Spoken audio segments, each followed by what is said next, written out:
पैगंबर इस्लाम से मुतल्लिक़ तौहीन आमेज़ बयानात देने पर भारत समेत दुनिया भर के मुसलमान बरहमी का इजहार कर रहे हैं, जबकि सोशल मीडिया पर बाइकॉट इंडिया की मुहिम भी चलाई जा रही है। ये सब चंद रोज़ कबल एक टीवी मुबाहसे के दौरान बीजेपी की तर्जुमान नुपुर शर्मा और फिर दिल्ली मीडिया विंग के सरबराह नवीन कुमार जिंदल के माइक्रो ब्लॉगिंग वेबसाइट पर पैगंबर इस्लाम से मुतल्लिक़ तौहीन आमेज़ अल्फाज इस्तेमाल करने के बाद शुरू हुआ।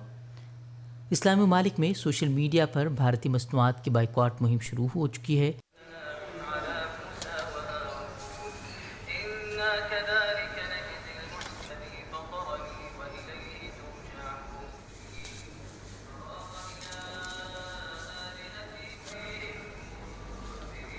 قطعنا المنتجات الهندية بسبب رسالة الرسول، وإحنا كشعب كويتي ومسلم لا نرضى رسالة الرسول صلى الله عليه وسلم.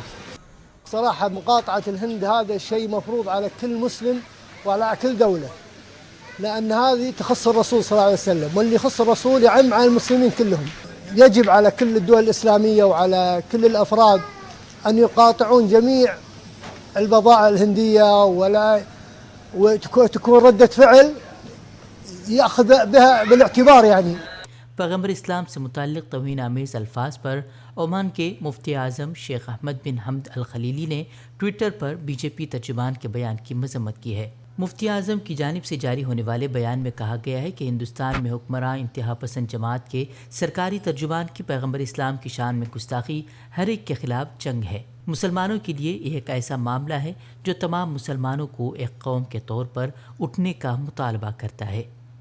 वहीं आलम इस्लाम के ममालिक कतर, कुवैत, बहरीन, मिस्र, सऊदी अरब, ईरान और पाकिस्तान समेत मुस्लिम ममालिक की तंजीम OIC ने भी पैगंबर इस्लाम के ख़िलाफ़ तौहीन आमेज़ बयानात पर शदीद रद्द-ए-अमल ज़ाहिर करते हुए हिंदुस्तान से माफ़ी मांगने का मुतालबा किया है।